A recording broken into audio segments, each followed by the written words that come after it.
See Brown in your face. Have you heard of Everything at Once? Do you know about Everything at Once? It's internationally known. Aliens listen to it. It's the best ever. If there's something you're looking for in the 814, or feeling a little bored and think there ain't no more, check out Everything at Once and allow it to be your source. It's that raw podcast that's always showing support, highlighting the scene. No need to take I-90 to Peep or 79 to see how it be.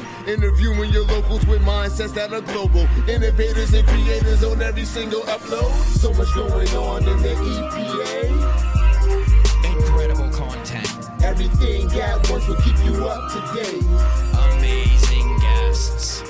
What you doing? Come through and hang with Tony and Dave. Community driven. Bringing everything at once from around the way.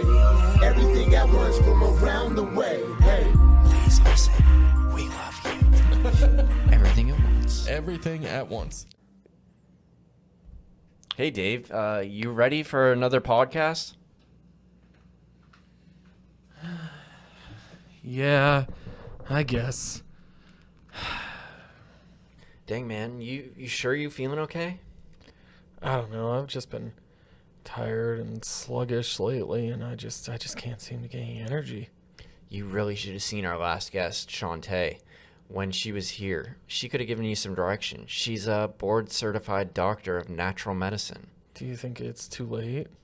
Nah, man, you could give her a call. Her practice is called Sacred Divine Femininity. Sounds like that's for girls. It's not, man.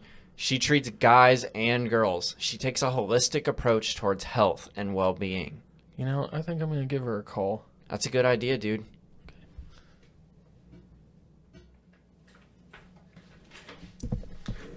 Hey, Tony, what's up, bud? Wow, Dave, you're looking a lot better. I'm feeling a lot better. Thank you so much for getting me in contact with Shantae.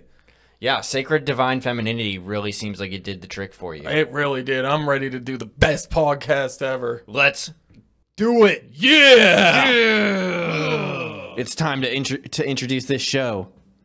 The best show on the face of the planet. Welcome, everybody. Thank you all for tuning in today.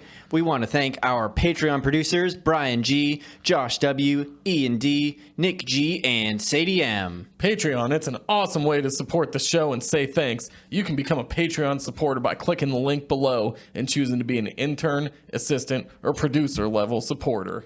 If being on the production team is too much pressure for you, you can also send any contributions using our Venmo at Everything at Once Studios.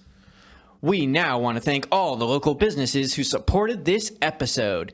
These businesses get the Everything at Once stamp of approval and are critical members of the Everything at Once community. We couldn't do it without them. With winter approaching, are there any last-minute details that you want to change or renovate around your home? I might, but you know who to call. Yeah! Ghostbusters! No, Tony. No, not Ghostbusters. Solid State Construction. Oh, yeah. Solid State. Yeah. Duh. Solid State takes pride in all their home remodeling projects. Solid State specializes in bathroom remodeling, kitchen renovation, window and door installation, custom design work, and more, including painting, flooring, drywall, sidewalk, decks. Get your free quote today by calling Nick at 814-397-7854. Solid people, solid product, Solid State Construction. You know, Tony, with all these renovations from Solid State, I think we might have kicked up some bad energy around here. Yeah, oh yeah. Luckily, we know just the people to go see. I know it this time. It's Ghostbusters. No, Tony! Our friends at Cauldron and Thorne! Wow, I feel really dumb right now, and I can't believe I didn't think of Cauldron and Thorne. The world's largest witchcraft and metaphysical shop, with everything a person needs to channel the spirit world. Practice some self-care. Find enlightenment. Curse your enemies. Protect yourself from your enemies. Bless your friends. Cleanse your space from negative energies.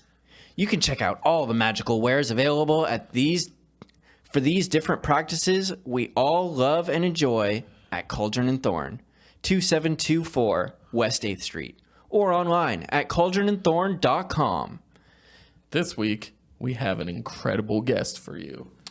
Dylan, thank you so much for coming down today. Thanks for having me. Yeah, I'm super excited. This is a very interesting topic to me. I've always been a bit of a nerd. I'm not super concerned about security, but I'm hoping that you're going to be able to enlighten me and teach me and the rest of our viewers and listeners out there a little bit more about the problems that we're facing or the problems that we may not be aware yet and how we can overcome them and not have to be afraid of all of our personal information getting out of there, which is something we should like already be afraid of, I think, in a lot of cases. Yeah, probably. Like, at least for what my company's doing, like, I have to say yes. It's not, I don't want to scare like the pants off anybody, but the threat's significant, right? Yeah. 100%. My girlfriend, well, my fiance now, works at a bank and gets calls all the time about fraud, like constantly. Like, it's a huge thing that a lot of people aren't really looking at, and a lot of times it's like human error too, I think. Yeah, those are like bank fraud and stuff. It's kind of like social engineering, right? Like, you convince somebody to give you your bank account number or whatever, or you convince them to like let them take over your computer, and then you can like get into their banking app and download all their information, save it, or like make a transfer, stuff like that. Absolutely. It's a huge problem, and it's only getting worse and more prevalent. I feel like, I mean, on Facebook and social media and stuff like that, I feel like people get hit with that all the time. I can't be like the only one that's getting random messages from people saying I want a competition or that like I want to be an influencer or whatever. The one that I've been hearing about most recently is called pig butchering. So basically, you just get a text message that's like, "Hey, I can't come over tomorrow. Can you do whatever?" And then normally, people will just respond with like, "Wrong number, man." And then whoever sent that to you will like come back saying, "Oh, I'm so sorry," but they'll continue the conversation with you, and slowly over time they'll like try to develop a relationship with you, and then try to get you to like invest in a cryptocurrency. Ooh, like, that's a good one. Yeah. And they'll be like, "Oh, here's the app, here's the website. Just go here. Here it's like you can." You can make some money, dude. Yeah, like deposit your money into this account, and then like you're transferring it in there, and they'll show you like these amazing gains. But the website's all bogus. Right. So you're seeing all this like, growth in your investment, and then you like want to get it out, and then suddenly it all falls apart, and you've like lost however much money you've thrown into it. Right. And it's apparently been fairly successful scam. That is like bank manager. Like, I think that's the most famous example is like some bank manager used bank funds and deposit them into this like bogus cryptocurrency. Yeah, and like just lost all of it. Everything's gone. Yeah. So, I mean, that is not particularly what you guys are all about, but I feel like it's along the same vein, and somehow I feel like through using your software, maybe that protects me a little bit more from those kinds of people or those kinds of contacts. Because not only are they doing that, there's lots of people that are like, what's it called, ransomware? Yeah, that's the other really major threat. So like, ransomware is a bit of a different beast. It you have to do something to like install the software that does it, but once it gets installed, it just kind of goes and finds everything it can and encrypts it, and then like charges you a ransom to get it back or to not release it or not sell the information or whatever. Yeah, so there's some amount of convincing that somebody has to do to get you to take action to install that software, which is easy enough, but it is this like human to human thing usually to a little bit of social engineering. Social engineering, yeah. Absolutely. Through like spear phishing attacks and other attempts like that. And So like the thing that our software, our companies, what's your software for everybody? Oh yeah, so the company name is Sentriqs. Our software is called Glyph. It's a end-to-end encrypted communications platform for teams and organizations. So you can kind of think of it like a more secure Slack.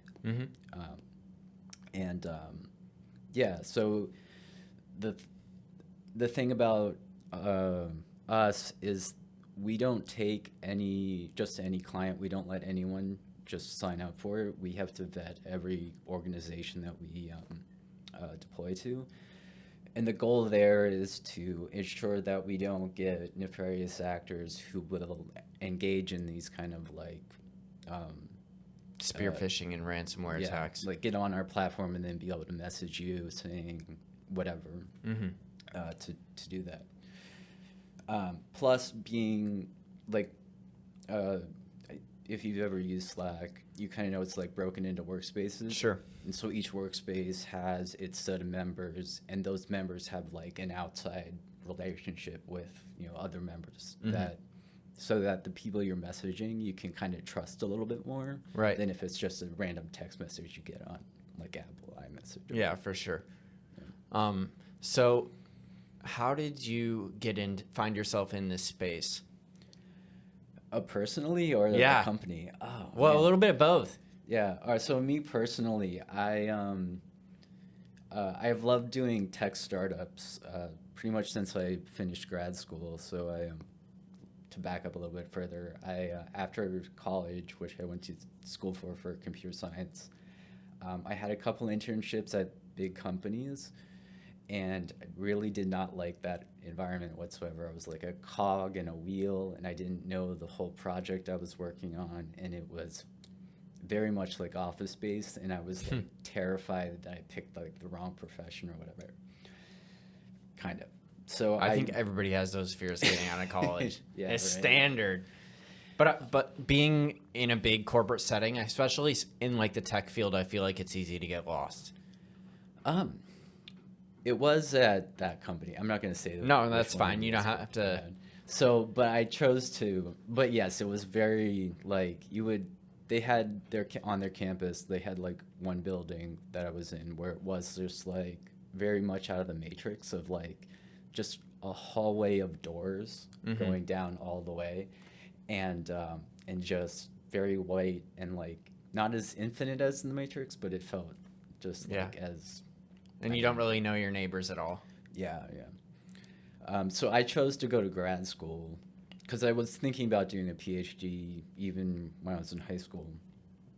So I went to grad school did that for 9 years in Pittsburgh, and then got an opportunity to intern for some startups in New York, and just like fell in love with that environment because the company I worked for had 2 other engineers. I was like the third as an intern, and they just threw me at the project. I started building a ton of software and had a huge impact. Like it got deployed like 2 days after I built it. Wow. And so like customers were using it. I was getting feedback. I had this like huge impact in like 3 months over the summer. And it was very fast paced.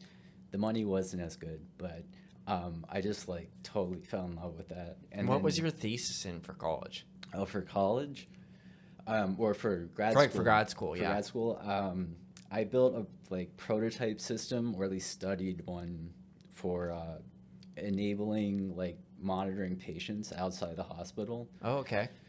Like, so you know, if you're like in a bed and all those like beeping things, or whatever. We're probably getting to the point or we will get to the point in the future where those all get like miniaturized and body worn. So if we're going to do that, then like what are the challenges with communicating all that information back to like the healthcare system and whatever? Right, the network and all the systems. Yeah. Yeah. So I was like focused on computer networks for grad school, and specifically that kind. And then I kind of veered off into like startups after grad school. So I didn't really utilize my PhD too much, but it definitely helped me like get the internships and stuff like that. But I went from a couple of different tech startups, one of which I met the current CEO of Sentriqs, our current company, and he came into that company after I was there, and we just kind of hit it off. And then we went our separate ways. I went to a different startup. He went to Sentriqs first, and then he poached me from my Other job brought you over. Yeah. So And this is it based out of Erie or No, we're a fully remote company. Oh, so okay, cool. we don't actually have a headquarters. anywhere? That's Yeah, awesome. I mean, like officially we're in Georgia where he lives, but the whole team works just like all over the country. So we've got in Through Grift, Glyph. Glyph. Yeah, yeah. That's cool. Yeah, so we use Glyph. We still use Google for like email and Google Meet sometimes, and like for interacting with people who aren't on Glyph. But yeah, and then we're like fully remote. And then I was living in New York when he poached me, but once the pandemic hit, or it was during the pandemic that he poached me. And since they were fully remote, I was like, why am I paying the rent? Yeah, right. So we moved here, and my girlfriend and I visited a couple of times to visit my family here, and she actually liked it here. Yeah. I'm on the fence about it, so I was like, well, it's Growing up, cheaper. it was always like, fuck this place. I'm good now. Yeah, that was definitely. I grew up in Mill Creek too, so that's how we Nice. knew about the Went to McDowell. Yep. Cool. Yeah, graduated from McDowell. 2000. Flat 2000. Oh, okay. So you're a little bit old. I graduated 2008. Oh, all right. Yeah. Yeah. So I'm a little bit older than you. That's okay. I'm starting to get the gray hair here now. Oh, it's all good, dude. Yeah. I know mine are coming. I see my dad, and I'm like, oh fuck, dude. Dude, is this really what I have to look forward to? Fuck. Yeah. I'm getting like it's coming up the sides. And Yeah. It's like slowly gonna. I find them in my beard more than anything, if you can really call this a beard. But they're coming for sure. So you moved back here. The company's fully remote, which I think is cool. I mean, I feel like a lot of tech companies, with the way things are going, and software like yours with Glyph or Slack or Teams or whatever, a lot of places are moving towards a full remote, and it seems like the tech industry in general is really going that way, just because it's Yeah. I mean, it's part of the biosphere or whatever. I think tech in general is more equipped for it. Like we're, at least like software is actually a very collaborative process, but that's like half of the job. The other half you're by yourself, head down, coding and whatever. So that part of it you can do anywhere. Sure. And then the collaboration part is what, like, you want to recreate with tools like video conferencing and Slack and or Glyph and whatnot. Awesome. Cool. So, like, where did your interest in this come from when you were younger? I feel like most tech people I know have been like nerds 90% of their lives. Oh yeah, it was. I can't. Like, I've had a computer in front of me since I was like little. Right. Like I remember just vague memories of using weird, shitty ones at like. I went to Grandview, so they had Apple IIs there with the green screen. Nice. And my mom had a like Commodore 64 back in the day that I remember playing like some weird Sesame Street game on. Nice. I couldn't tell you what it is. I feel like I remember that really vaguely from my grandparents. My parents didn't actually get a computer till like Windows 95, but my grandma and my grandpa were a little bit more up on it. And we had a like 386 with Windows 3.1. yeah. Like yeah. But I didn't actually fall in love with it. I think I started really wanting to do software like somewhere in middle school. Mm-hmm. And were you taking any coding classes? yeah, Were there any coding classes available even back then? There was one at Walnut Creek in the 90s, but I for some reason couldn't take it. I think so. I bought a programming book we had a Macintosh at the time, so I bought a book for that and tried to follow all the examples in it, but I didn't know what I was doing because it was like 11 or 12 or whatever. Sure. But I took every programming class I could at Magickal, which were like weird ones like Pascal, and there was a Fortran class and a COBOL class. I actually like skipped out on AP chemistry to take the COBOL class because I wanted to do that more, and that was like the only AP class I didn't do. We had C++ when I was there. Yeah, they just started that when I thought it was like C++ 1 and 2 were like, and I took both of those, and those were like brand new courses, and they didn't have an AP computer science class that would have taught that. But I also got a book for C++ and then took the test on my own because like apparently I think you could do that, right? You could just like sign up for an AP test even if there wasn't a class. Yeah, take it at Gannon or whatever. I ended up like teaching myself, and I think I got a 3 on that test out of like 5 or whatever. So it didn't count, but it was. I was like patting myself on the back. Right. At least I didn't get the 0. Especially teaching yourself, you know what I mean? Yeah. I struggle with that. With online learning and stuff like that, I always had a hard time. I need like a human being in front of me and guidance. Yeah, I don't know. I have this like I don't know, just like I can get a book and like now it's more or less like I already know what I need to know. Like I need a project to work on, and then it's like okay, for this project I need to learn this, and then as I'm doing the projects, like how do I do this thing, and then I go find the like material I need to learn that. For sure. And I can do that really fast. Yeah, it seems. So. YouTube's definitely been like a lifesaver for me in so many different areas. I need it written because like YouTube's too slow. Yeah, like, no, you're like pausing and jumping. I'm trying to like, where are you talking about the thing I need? If it's written, I can like skim. Right, until you find where you got to go for sure. Yeah. So, like, do you do a lot of coding now for your current job? Yeah, I'm one of 2 coders that are at Sentriqs. I built most of the platform. Our second coder joined maybe 6 months or a year ago. He's building our Windows client, which isn't out yet. Right now, we just have the web and iOS and an Android app, and like those were all me.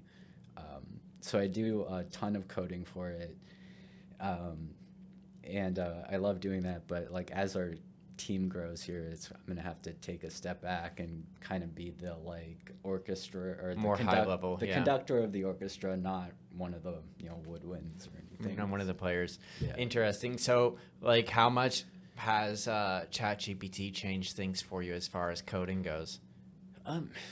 Not much. I'm actually kind of annoyed with it. So like everybody thinks they're a coder. I think I'm a coder because of ChatGPT. Oh yeah? Yeah. Well, I don't know. Like the hype has been, I feel like the hype's been a little too much. I've heard people claim they like built massive projects with ChatGPT, and I can kind of see that for like the boilerplate like starter project stuff and like kind of getting off the ground, but it's hard for me to see how it would build like an entire project. I haven't tried to do like a complex thing with it. How I use it is more of like type ahead completion, like code completion. So as I'm typing some code, GitHub Copilot, which is basically ChatGPT, like comes in with like, did you mean to type this thing? Nice. And then if that's correct, I can just like hit a button and it'll fill it in. Correct for you. Yeah, nice. Sometimes it like gives a suggestion that's like a few lines of code or like a good chunk of it, which I'm usually very wary of. I have to go through each one of those lines, and it as you probably should. You have to, because it makes mistakes all the time, and if I don't review it, then like I know something's going to get through, and it takes me almost as much time to review as it would to like just type it myself. So like GitHub or Microsoft claims it gives you like a 55% boost in productivity. I don't know if that's. That seems like a little bit of a stretch. My knowledge goes as far as building. I don't even know if it really worked or anything like that, but building a bot program to day trade for me. Okay. That was what I attempted to build, like using Python and stuff like that. That I never actually like put into practice because I was like afraid. You know what I mean? Yeah, to actually like put money behind it. Yeah, right. Get it. I didn't figure out how to get it to do like paper trading, which probably would have been like the smart choice. You know what I mean? So it's just like trading with paper money so I could test it and see if it was working. But that was, I mean, for how much time I spent on it, if it actually worked, it would be very, very impressive to me. I feel like there was bound to be something wrong in there. But it's interesting. There always is, man. Yeah. Like there's always a bug. You gotta like try it, and then it has to break, and then you have to like troubleshoot, figure out why it broke, and like try again. It's always a lot of trial and error. Yeah, for sure. It was a fun little like experiment in what was actually capable, because I just was really curious. Like I've been on ChatGPT since it originated, just doing random limit testing and having fun and checking it out, because that stuff is really fascinating to me, and I think it's I don't know, it's just fun to mess around with and see where things are going and how they're progressing. It probably is coming for us, like for all of us. But that Terminator style? Well, I hope not. That would be like the worst case scenario.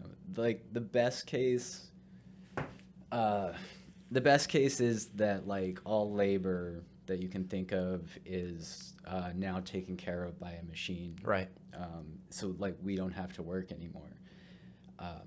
That would be an amazing future if we had like the economics that made it work.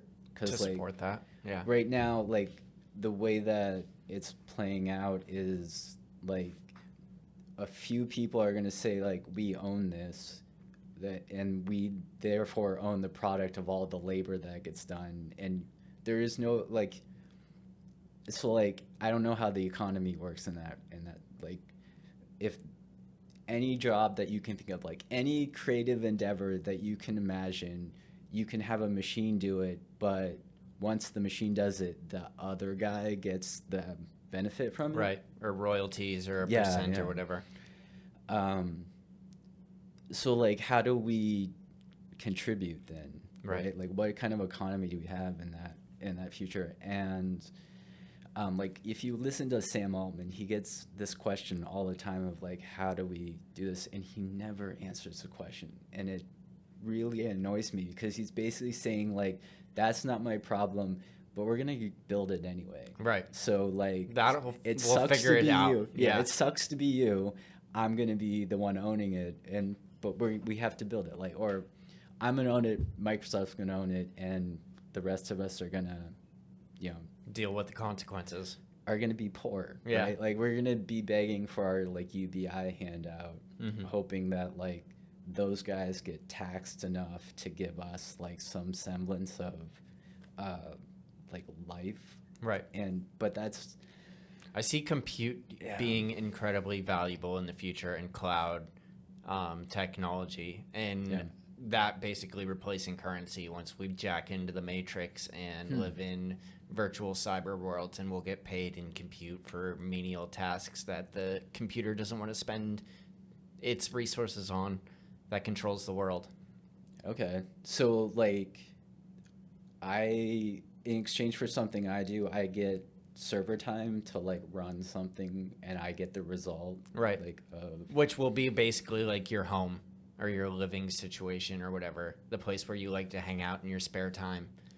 Okay. In virtual reality world. Oh, right. Oh, so I get time to compute my virtual like life of like my avatar moving around or whatever. Yeah. Like, in your cyber apartment that looks basically real, that you hang out in and watch TV and do all the other stuff. So I mean that was like what software was talking about for a while, right? The metaverse. Right, with the metaverse. Which kind of sucks and is not really going anywhere. But once the once the technology is there or catches up or there's enough compute to go around, I see that being a lot more viable. Yeah, I wonder about, like, we're still going to need the physical space in some way, shape, or form, right? So Not much.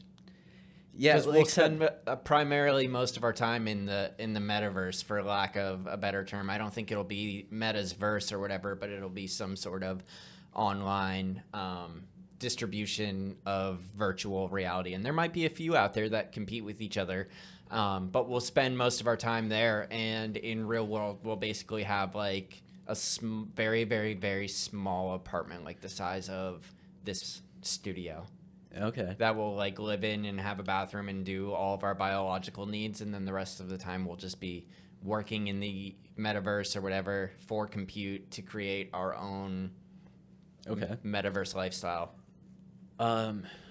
So That's is what it I'm like imagining. is it like Matrix style where you're asleep and dreaming, or is it like MetaQuest style where you're swinging your arms? No, around? you're definitely. I don't know if you're into anime, but I imagine more like Sword Art Online, where Oh, I yeah. put like a helmet on, Okay. and then basically it disables a part of my brain that would control my physical functions, and my physical functions instead are acted out in the Gotcha. universe. Okay. Yeah. So So then you half could be in a Matrix. smaller space, right? Right. Yeah. That's my complaint with the headsets right now. Is like we keep making apartments smaller and smaller, and there is nowhere to have your like little like Space. like carved out space for your VR headset. If we were gonna like conduct commerce in there and like work and play and whatever in there, then you need to have that space. But like, we're not building, physical spaces to accommodate that. So, Right. I think that's definitely like the current, or was like the thought of the future. But I think anymore with like Neuralink and stuff like Yeah. that, like we're just gonna put that on. It's gonna disable our spinal cord or whatever, and then just receive all of that information to move us around for That's us. a lot of power to give to Elon, though, man. Well, I'm not saying necessarily him. I'm just saying that technology. Yeah, now I know what you're saying, but right now it's Elon. So that's Yeah, it. right now it is Elon, and that's not ideal, obviously, for numerous reasons. Having anybody in particular with that much power over our whole meta universes or online virtual reality universes, whatever they are. But that's the direction I see things personally in my like future time machine or whatever that I don't really have. I could see it. I could see it. Yeah.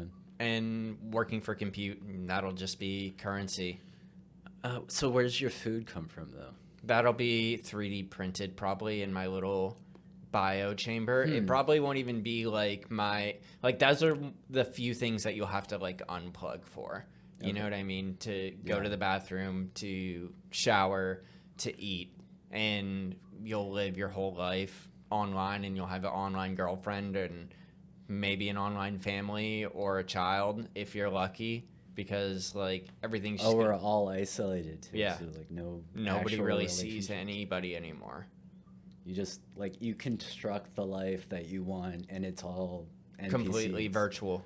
Well, I don't think it's NPCs. I think we'll interact with other humans in certain regards, because I think there's going to be certain things that we're going to want in our virtual universe where that will require some interaction with other people. Like we're going to have to pay for things, you know what I mean? Like, oh, I want to go to this zone or this whatever to do this activity. I'm going to have to pay somebody. And You in have my to manufacture scarcity somehow, right? Right. So like I want that thing over there. In order to get it, I have to trade something, and then that gives that person some value that they then right, do whatever, right? exactly.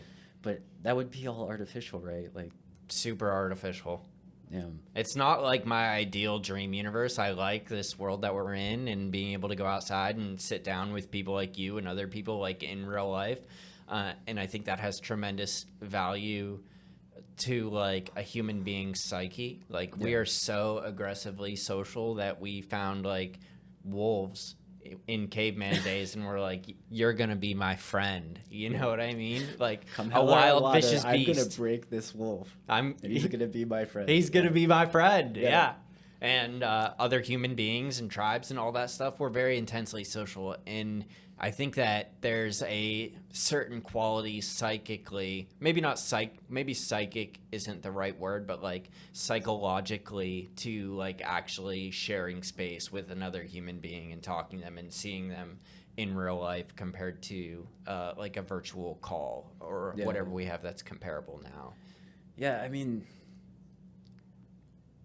so like I'm just like, you're reminding me of just like online right now is starting to take over relationships, and Sure. it doesn't seem to be going very well. No, it Like, fucking sucks, dude. yeah.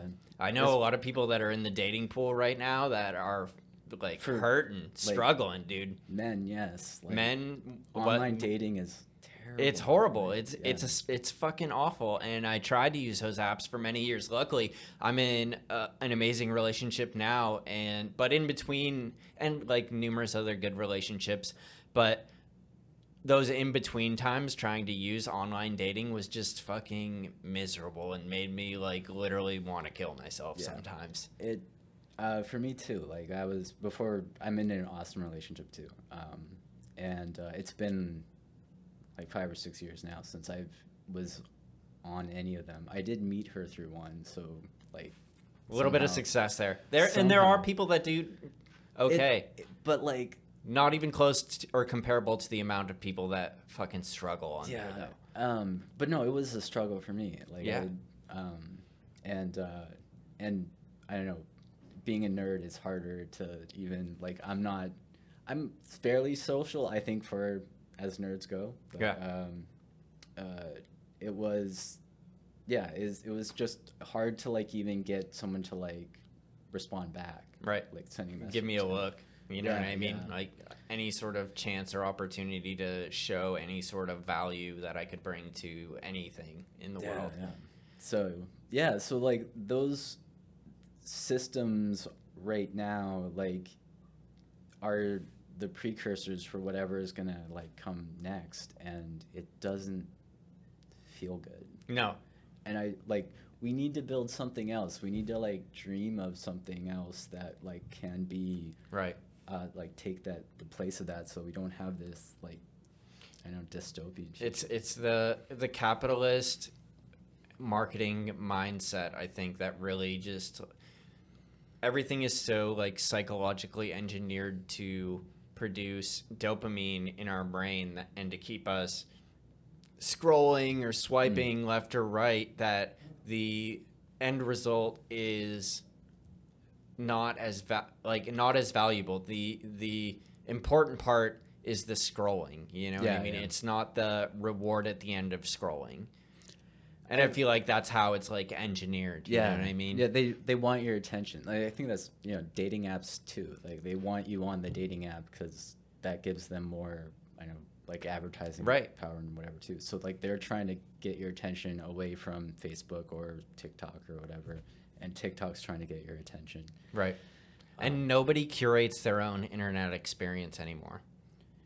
Yeah, I guess it's fair, right? Like TikTok is just like, we already know what you like. Yeah. Here it is. Same with Facebook, It's like same with this- Instagram, yeah. same with the dating apps. Like Instagram recently just changed a lot. I don't know if you noticed that. Like it used to be like the feed of mostly the people I wanted, and now it's like they're trying to be TikTok, and it's just like suggested posts, and I've stopped logging into it. Like, I don't want to. As like a primarily social media internet based at least as far as the podcast, like the photography and the videography, I have to do that in real life, but like all of my marketing is social media, you know what I mean? I have to make good posts or good videos or good whatevers to get people to want to see that like I'm a skilled photographer, a skilled videographer, or whatever it is. And it's very difficult and very challenging to break through to the audience that I've already like spent all this time curated. You know what I mean? Like Because they're not seeing your posts anymore. I have like 1.5K followers on Facebook, and I'm lucky if my posts sometimes make it to 200 people. Of those 1,500 that are following, you know what I mean, that were like, yes, we want to see this person's stuff because of exactly what you're saying. Everything is just those suggested posts that people reach a certain level of virality and are just like fed. Promoted Yeah. automatically, right? Well, I think that's what Facebook would say, right? Like, do you want to promote this? Right, post? exactly, Like, exactly. If you pay us a lot of money, we'll show it to your friends. Right? And Like, I've done that before, and it never feels good, but it does produce the results that I desire, which is really annoying. Like when we were making our short film, we paid for a post, and we raised very close to as much money as we wanted, and a lot of it was through that initial outreach, you know what I mean? And it wasn't even that we were trying to make it to an outside market. It's just that we were trying to make it to the market that we had already created, you know what I mean? wow. Oh, yeah, and that's a different beast altogether. They're selling your own My own people followers back to to you. me. Yeah. Yeah, it's awful. And it doesn't inspire a lot of hope for the future for me, which is why I'm probably leaning more towards this virtual reality dystopian type setup where we're basically controlled or monopolized for compute power. Yeah, I mean, it's like how we get there is like the crux of it, I guess, right? Like For sure. It'll just like slighter little like innovations in which things come first or whatever, just like determine so much of that. I think that people don't really recognize their own agency in this as well. That so I have this working theory with social media that like that plays into politics a little bit, because like one of the problems with social media is just like this like rise of right wing, you know, extremism. And I think my theory is that what has been smacking us in the face since you know, the dawn of social media, but probably since the 90s, is that we had the technology right now to make Congress obsolete. And I just mean like, Oh yeah, we could vote for our own shit. Yeah, like we still need an executive branch to execute whatever we tell them to. We need the judicial branch to resolve disputes. Crimes, yep. And we need somebody to actually write legislation to like propose the bill. But we don't need people voting on it like To as our represent us, yeah. like we did in the 18th century, because like we didn't have the technology to bring like 2 million or 10 million people together to all vote on something. Sure.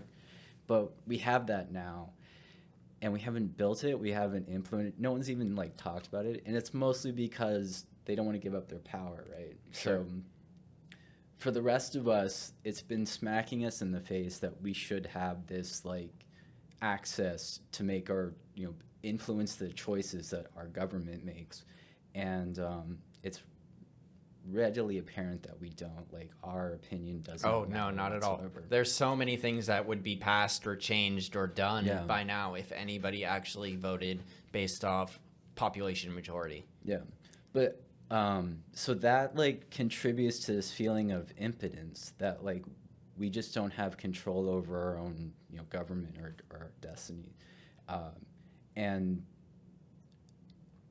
so like where like right wing people and the people that get radicalized into it are maybe more susceptible to it. The anecdote to that would be if their like ideas and proposals and, you know, conspiracy theories were not into like pushed into the fringe of conversation stuff, but were met with like everyday people being like, dude, that's crazy. Here's a better argument. Here's something else we could do. And if social media could organize around like the legislation, the like actual proposal for like doing something different, and organize the conversation and the debate so that everyone participates, like the good ideas, the smart like non-trolls, the people who actually want to do it in good faith, if all of that conversation got promoted instead of, just what you like or what you enrages you, or because inflammatory stuff gets advertised or gets clicks and gets ads. Then if the debate was focused on the objective of getting legislation passed or a specific topic, a problem that we were facing, I think then it would diffuse a lot of the extremes. That's my working theory anyway, is that we need to take this marginalized group of people, or everyone who feels a little bit marginalized and is angry that we can't get stuff done from the government, and give them the avenue to actually affect change. And then the majority of us will drown out the right-wing extremes and the left-wing extremes too, which also are getting crazy. Either side. But that also brings me to the one thing that I do like about social media, particularly now, and some people, if you get in the right algorithm and you do take some time to curate your own experience rather than just following into, this side or that side, or out on the fringes or the extremes or whatever, you start to realize how propagandized all of our mainstream media is. Yeah. And see that it's all we did an episode probably close to a year ago about this new doctrine. I forget what it was called, if it was an act or if it was some sort of research from the Food and Drug or the Health Administration or something like that about childhood obesity. And all of the headlines from every news corporation that we found were just so inflammatory. We put 6-year-olds on Ozempic and give them whatever the stomach stapling surgery is and all of this stuff. And then when you actually look at the proposal or what was written down or what was found in the research, it's we do those things, but we do those things as a last measure or as a last resort. But according to every major headline news, they want to take your kid if he's overweight and give him stomach bypass surgery and Ozempic and whatever else in order to get them to lose weight. Yeah. Well, that's I think that's a byproduct of social media, just its effect on journalism.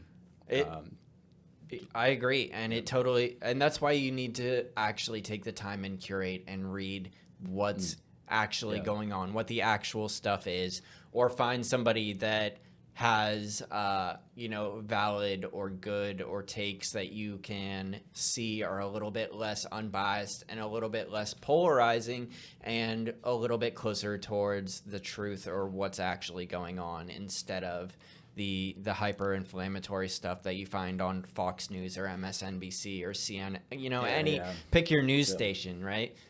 Yeah, I think written journalism is better for me. That seems to be a little bit more calm than TV stuff or whatever. But I don't have an answer there. It's going better. Right.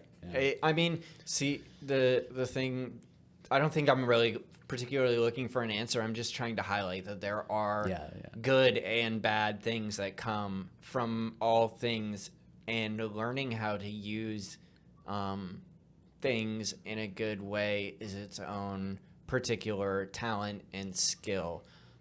Because one of the things that I learned a long time ago when I was working on myself a little bit and trying to make some life changes was that I could be a very manipulative person.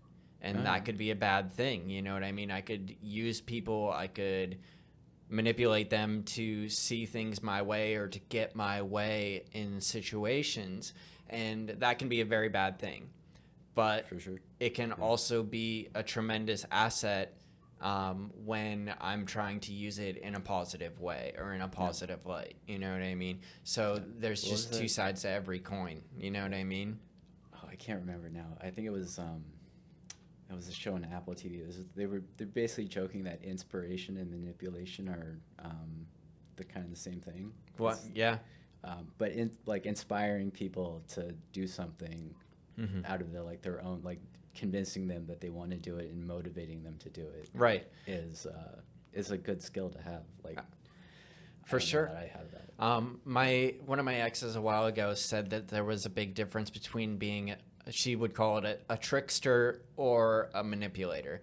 In like, old folklore, you always have the story of like the trickster archetype or whatever that would use its powers of manipulation to help somebody reach a higher level of like self-actualization or self-awareness. Oh, okay. So Versus they're doing it for a good reason. For a good reason, outcome. Yeah. They're building somebody up or helping them see things in a new way that they wouldn't normally see through tricking them or challenging them. The best way to get me to do something most of the time is to tell me that I can't do it. You know what I mean? Yeah. And that would be like a form of manipulation. Now that everybody knows that secret, all you guys know out there, that like if you want me to do something, tell me I can't do it. But I hope that they would use that knowledge to get me to do things that are beneficial to myself. You know what I mean? So don't give me $5 right now. I'm a little bit too wise for ones like that. You gotta try a little bit harder, but Okay. Along that same vein, for sure, though. Yeah. You know what I mean? Or tell me something's impossible, or like I'll never be able to do this or be able to do that. But those characteristics both come from manipulation, which is generally considered a negative character trait. Yeah, you I know? gotcha. Yeah. And the same could be said about a lot of these, like our politicians and stuff like that. You know what I mean? Are you manipulating me to stay in power or to force some sort of agenda, or are you trying to manipulate me into seeing something that may not be beneficial to me personally, but might be beneficial to society at large? Yeah. I can't even point to like one person. Although I mean, Mike Kelly's not had an original thought ever, but I don't point at any one politician saying like they're the ones doing it. It just feels like It's a group like effort. the whole system is like Yeah. And trying if you to don't fall promote in line, stuff. like you're the other side, or you're bad, or you're you're a conspiracy theorist, or you're extremist one way or the other. In either way, it's a very polarizing type of effect for sure. It is like I do feel saddened by it sometimes, and sometimes that like I'm seeing conspiracy play out somewhere in there, and it's like worrisome that like that would make me susceptible to the like fringes. Yeah. Just because I'm like, oh no, rich people actually do control everything, and they like this is just the show that's put on for us to pretend like they don't actually run. There were a few things that I saw that concerned me recently, and the first one was a reel or something like that of some news reporter at the DNC, and him harping on how at the DNC they were talking a lot about how they're going to go after corporations and price gouging and all of these things, but at the same time they're selling $1 million suites to the same corporations that they're supposed to be going after. You know what I mean? Which is obviously like it's so hypocritical, and it's like one hand washes the other. You know? Yeah. And the other was about a guy who went down this ridiculous rabbit hole.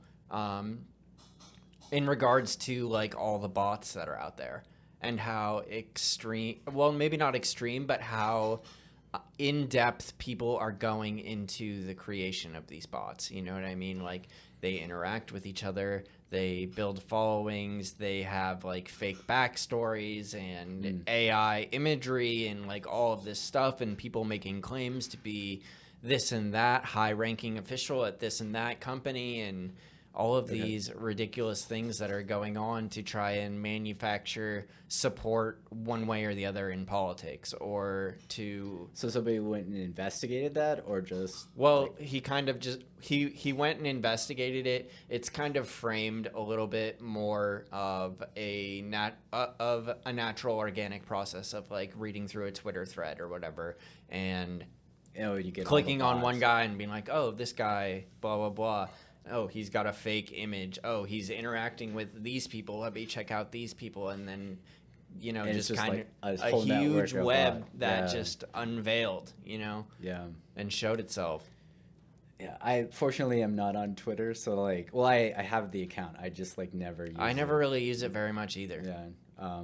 And I assume, like, I'm never going to call it X. Sorry, Elon. Probably not. But yeah, I just don't even want to get into like the however many bots are out there and stuff. Personally, like, I don't feel like they're influencing me too much, but I can see how like some people do get just wrapped into that, bombarded by their content, and then like it starts to feel real. Of like, I don't know, what was it, like Pizzagate or stuff like that. Yeah. Absolutely. And the scary part about a lot of those conspiracy theories and Alex Jones in general is that a lot of the stuff he was fucking right about. I never listened to it. Like, well, I just know like the Sandy Hook thing. Well, Sandy Hook thing is obviously like a very negative, awful aspect of Alex Jones and other conspiracy theories out there. And not particularly to say that like Alex Jones is right about it, like everything, but a lot of these conspiracy theories that I've heard throughout my existence started somewhere in a vein of truth and kind of built off that to propagandized, ridiculous, Pizzagate, adrenochrome bullshit. You know what I mean? I don't know what's out there as far as conspiracy theories go. You're better off not knowing because it's... I don't really want to. I like reality. I try and like stay grounded, stay as grounded as possible, and just... How do you tie that in with a virtual network that you're creating? Well, we're trying to... hopefully it's not going to become like a fully virtual... Well, I don't know, hopefully. You never know what the future holds, but I'd say that we're trying to connect people to the relationships they already form. So being a corporate setting, it's your coworkers, bosses, customers, and whatnot. Sure. So those are all relationships that exist in the real world, at least at the current moment in time, but that are facilitated by some virtual communication. And so we're trying to provide that, and we're trying to be the safest platform to conduct those conversations whenever you have like a sensitive piece of information to share. There are some. We're specifically targeting some industries where that's likely to be the case a lot of times. So like healthcare is one, and that's very obvious. Like you have to protect PHI. So. What about like corporate espionage? We wouldn't be used for corporate espionage. No, obviously, but to protect a defense against it. Yeah. So board of directors, like we're going after them. We actually get a lot of interest from like the C-suites of different companies because you can have private conversations of like very secure communication, and because of the quantum threat, the communications they're having today are protected from that, in the future. Yeah. Have we mentioned that? No, we haven't really talked about quantum computing yet. I did a little bit of research to try and understand it a little bit earlier, and correct me here. I'm going to try to explain it because I feel it. I've read this many times that the best way to try and learn something yourself is to try and teach other people. So you guys out there, I'm going to teach you about quantum computing. Quantum computing is based around quantum physics, which is like Schrodinger's cat. For those of you who are unfamiliar with Schrodinger's cat, It is the idea that if I put a cat in a box, because it is not observable, it is both alive and dead at the same time due to quantum physics and it being in two different places and particles being both physical and waves at the same time. Yep. More or less. Yeah, so a particle can exist as, or a quantum element, I guess, can exist as either a particle or a wave. Right. And until you observe it, you don't know which it is. Which it is. Right. And so that's like a dead cat in a box. Or an alive cat. Or an alive cat. At the moment in time, it's both alive and dead. But once you open the box, it's one of the two. So why I'm explaining this in comparison to regular computing is that currently we compute in binary code. Everything breaks down to ones and zeros. Yep. But when we throw in the idea of quantum physics and the possibility of things being more than one thing or the other, we break that ones and zeros into 4 different types of attributes. Instead of just on and off, we have on and off, we have simultaneously both, and we have quantum entanglement. Yes, that might be true. I don't know about those other two. The way that I understand it, and maybe my understanding is wrong, is so like the traditional computer, ones and zeros, you're right, that's represented in hardware by like a high voltage or a low voltage. And so at different parts of a circuit, it's either high or low, and it can only be one of the two. Quantum computing, you represent a 1 and 0 with a wave or a particle at the like very like lowest level, but the third state is that you can put it into superposition, so it's both a wave and a particle. Right, so it's right, basically right. a 1 and a 0 at all at once.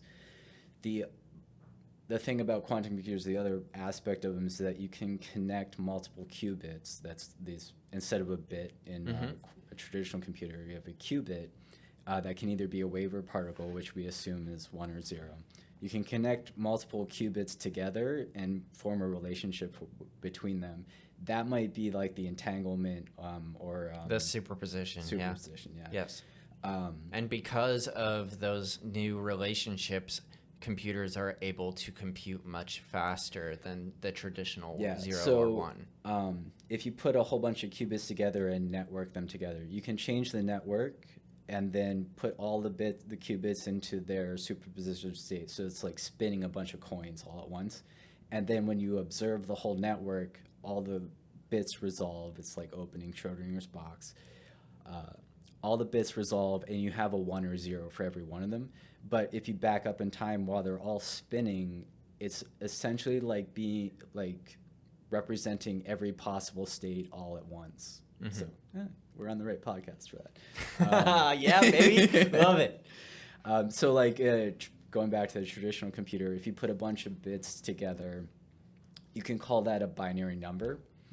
But you can only represent one number at a time. You can't create a state where it's representing every possible binary number that you can fit in that many bits.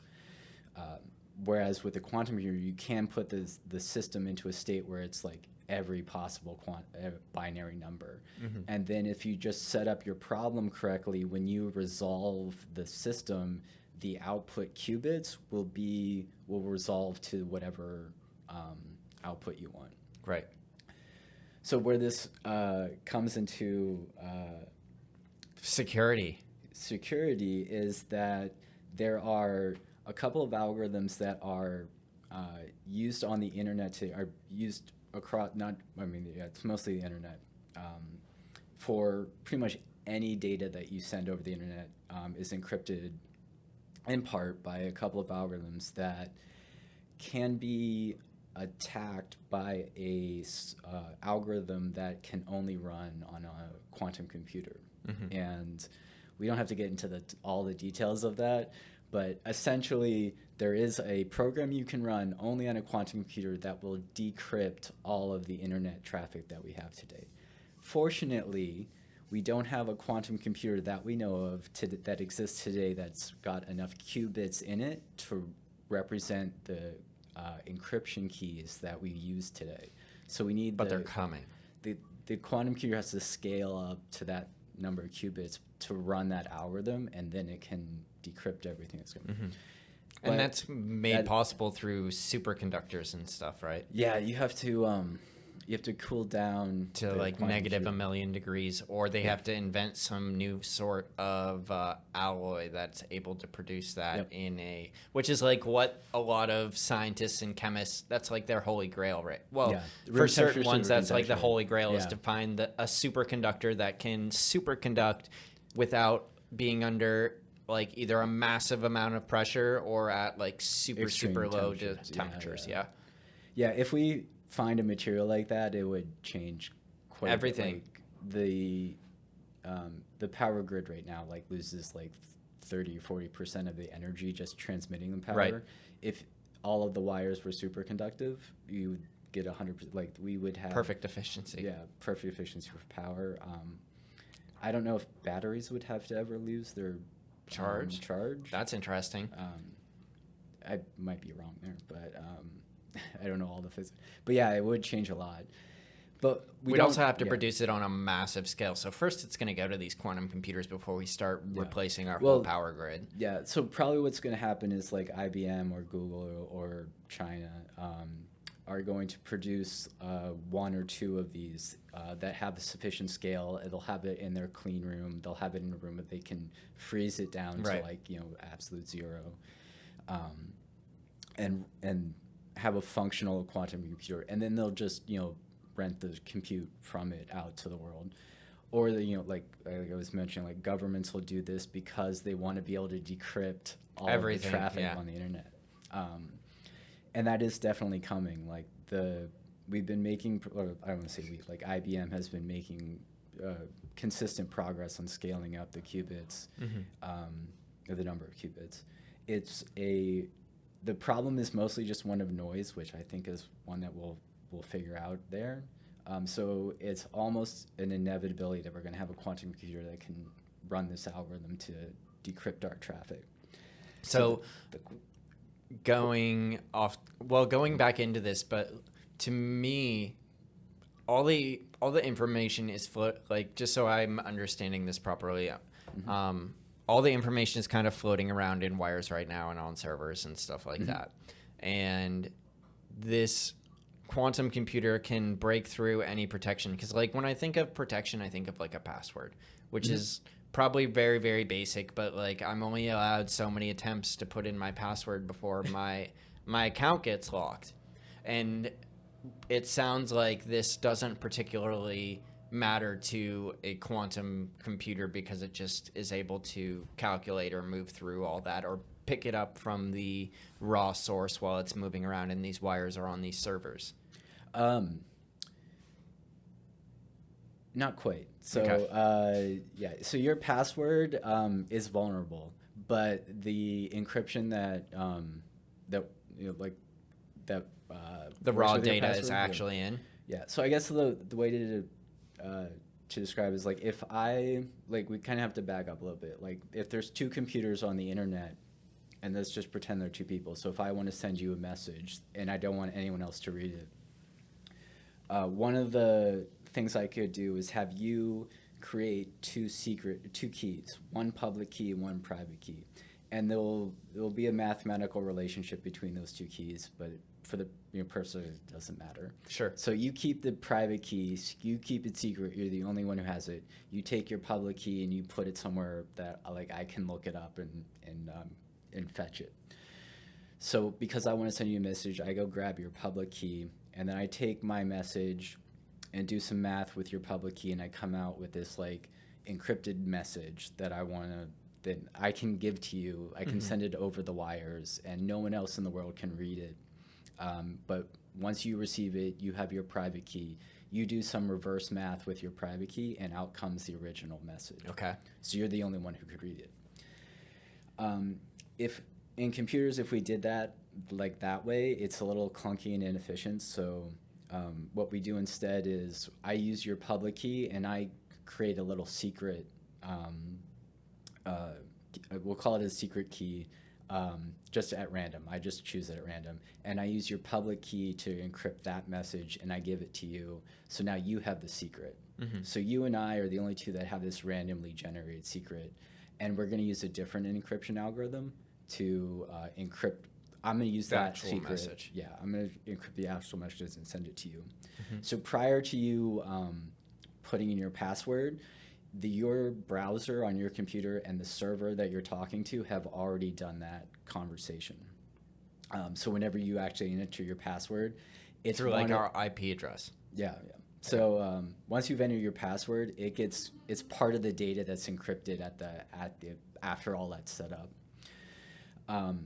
And the algorithm that actually encrypts the data that's with the secret key that we share is fine. Like quantum computing, as far as we know, can't touch that, and but it's that setup process with the public and private key that is vulnerable. Okay. So what an attacker would have to do is intercept the traffic that your browser and the server are transmitting and get those initial setup messages along with all of the data that comes after it. They'll run the quantum computer on that first couple of messages and get the secret key, and then once they have the secret key, they get everything else. Okay. So that's Does that make sense? Yeah, no, that makes all sense. right, cool. That makes sense. For sure. Thank you for that little bit of understanding, but I completely lost where we were at. Yeah. Well, all right. So, so that's just like the problem that exists today. Right. So if you're a bad actor and you know this quantum computer is going to be available, what you would do if you're China or the U.S. or Russia or something is start gobbling up all of the internet traffic you can get, and hope that you get passwords and state secrets, bank account numbers and stuff like that, so that when you can decrypt it, you get a whole trove of information. And so there's probably actors out there doing this today. It's called a harvest now, decrypt later attack. They're just gobbling up this data. Scraping. Yeah, and there's essentially nothing that we can do to protect against it except use newer encryption algorithms that are designed to replace that public key, private key algorithm that I talked about before. Fortunately, we have those algorithms. The National Institute of Standards and Technology, NIST, just approved a handful of them for replacing the ones that are vulnerable to a quantum computer. And as far as we know, these ones can't be broken by a quantum computer. Are they publicly available? They are. They're just not deployed anywhere yet, Okay. really, except on purpose, proactively by companies like ours, which we baked it into our product so that people don't have to worry about that, at least whenever they're talking on our chat app. Apple has announced they are putting it into iMessage, which I believe will be in the new iOS 18 that comes out probably. I thought is that going to stop them from going to SMS? No. Well, if you're doing the blue bubbles, then you're probably fine. The green bubbles will probably be the old encryption. I can't, because Google, as far as I know, hasn't announced that they're updating RCS with it yet. So. I thought they were going to switch soon. I saw something about them switching so everybody would be indistinguishable. So, but that's more of Google has created this replacement for SMS that allows for more functionality like reactions and better video sharing and stuff like that. And Apple has just been we're not using that. Exactly. We're going to keep doing SMS, but they just announced they're going to do RCS, which is this replacement. RCS is end-to-end encrypted, but as far as I know, they haven't announced that they're using the new algorithm. Yeah. So Signal also is announced that they're going to do the new algorithms. So, but if I have this new algorithm, I can't just solve it. Solve the new encryption. If it's out there and available, I can't make it through there without a supercomputer. Or even with a supercomputer, I still can't figure it out. Right, yeah, no. That's crazy. That's crazy for me to think that there is an algorithm that is so unsolvable, but yet everybody has the solution hidden somewhere on their... we all know what these algorithms are, and that's actually part of the safety is that everyone can see how things get encrypted. And there are a lot of people who are vested in trying to break these algorithms and try and find a solution, a way around them. But in proposing an algorithm, they're hotly debated. They're put through the ringer to try and make sure that they actually do what we hope they do. So that it's really a collaborative effort. A lot of researchers like spend their time on it. A lot of like brilliant minds have I'm task on it. So that makes us more sure that they do their job. And that's the cool thing is like you need the secret that like went into the encrypting the message, and if you don't have the secret, you can know how it was encrypted, but if you don't have the secret, then you can't figure it out. I got it. Okay, now I am understanding, because to me algorithms are solvable, but they're not solvable if I don't have one of the variables, which is one of the secret. inputs. Yeah. Okay, gotcha. Now it makes sense. So you guys are using this. Apple, other people are using this. We're moving forward trying to keep our secrets safe. You are primarily targeted more towards corporate than personal transmissions, because like really end of the day, those are the people who are probably a lot more concerned about this than your private citizens out there. I mean, I would hope my bank account information is safe, but also I'm not really sending that anywhere other than I guess from my bank account to my phone, which means that it's been on the internet. So like it's been transmitted. So as soon as you view your bank account number, it's been transmitted over the internet, and that's where they would sniff it or take it and get it. But the people that are also probably doing that probably don't care about the negative bank account balance that I have right now.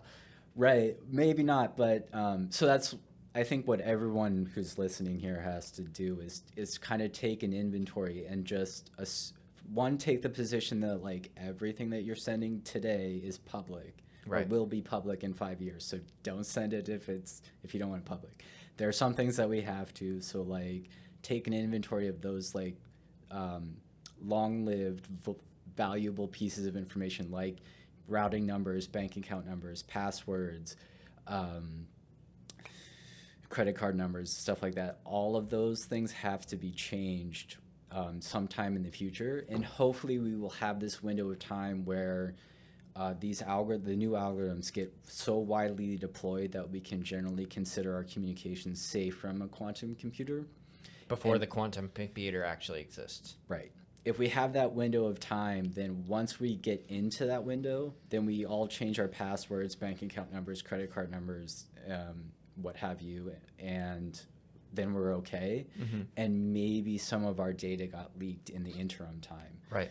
But with quantum computers being such a difficult resource to create, I would imagine that they're highly controlled, and Google, IBM, or China is going to be much more interested in corporate espionage or governmental espionage than my bank account number. But when they're more available, that you have to assume they're going to be pervasive. Like that's the way technology always goes. They diffuse, right? Like we all get access to them eventually. So it's just you hold on to the data until you get access. I think we can assume that like state actors are the only ones who have the resources to like gobble up the entire internet. Any other threat actor would be more targeted. The two kind of easy ways to attack that for them would be one to like just gobble up Wi-Fi, like park themselves outside of a Starbucks or park or wherever that has Wi-Fi, and just start recording everything that gets transmitted, because the Wi-Fi is vulnerable too, right? The other way, kind of counterintuitively, is to break into a VPN or to like hardwire, or to provide your own VPN service and get people to sign up for it. Because if you control the VPN server, whenever you install a VPN client, you're telling your computer to route all of your traffic through the VPN server first. So you're sending all your data to one point on the internet before it goes out to its actual destination. I feel like that's also like a big misconception about the security of using a VPN. Well, no. So VPNs are absent of this quantum threat. VPNs are very safe. They do have some benefit in like protecting your location from Protecting my location, Yeah. but it's not really protecting my information very much. Not given this quantum threat, no. And if the nefarious actor is running the VPN service, then they're saving all that data. NordVPN. You're never going to sponsor us now, but Yeah. There are some that actually run out of China. I don't know their names right now, but they're, like I'm sure there's tons that are run all over the place out of Russia and China and you have to be else. careful about them because you're giving them all this data that you have to assume is public now. So it's a kind of a worry to do VPNs. But yeah, so those are the kind of the two easy ways to get data, and they would have to be kind of targeted at like somebody who wants your specific information, and they would have to have a reason to go after you. Right. So there's probably lower risk for like general population, but the celebrities and politicians and like Board members and CEOs, all like that stuff, yeah. They should be getting on our platform as quickly as possible. Right. Yeah. It's important. Yeah. And that's the other thing to just go back to a point. So I was like, we mentioned like iMessage and Signal and stuff that's updating to this, and we're updating. The difference that I made before is like they're consumer apps and we're kind of a corporate app. What makes them different is like it's kind of unorganized in iMessage or Signal. Like you just get groups and the people that you're chatting with, and with like a Slack or with us, you get to enumerate a bunch of different topics and channels and create like organizational policies of like you post in this group whenever. So more like a Discord server. Yeah. Discord's another one. Yeah. I'm a big fan of Discord personally. I think it shows a lot of possibility for being the next stage, like in my ideal world, the next stage, not my virtual reality world, but people are more involved on Discord and have Discord servers where the algorithm is not so much at play, where everything is just there and available to see. Okay, what's there available to see? Like anybody's posts or like their things, Okay. like that would be how I would market or how I would communicate to the following that I have. So like your contribution is published through Discord or through a group. Or through like a old forum, you know what I mean? Yeah. Rather than trying to battle an algorithm through social so media. it's like we're self-choosing our groups, right? Exactly. Like, I want this curating server. again Yeah, instead yeah. of just accepting the feed. Yeah. Okay. Yeah, I could see that. Yeah. Join us. We don't have all the features of like trying to distribute and like publish information. We're more for like close-knit, like, private conversations. Smaller groups, So we don't have like Slack has a lot of like message anybody on Slack and find your workspaces and stuff. We don't have those features yet, and like we actually like curate or not curate. We vet all of the people, all the organizations that we bring onto the platform to try and mitigate trolls and bad actors from getting even an account on our system. Sure.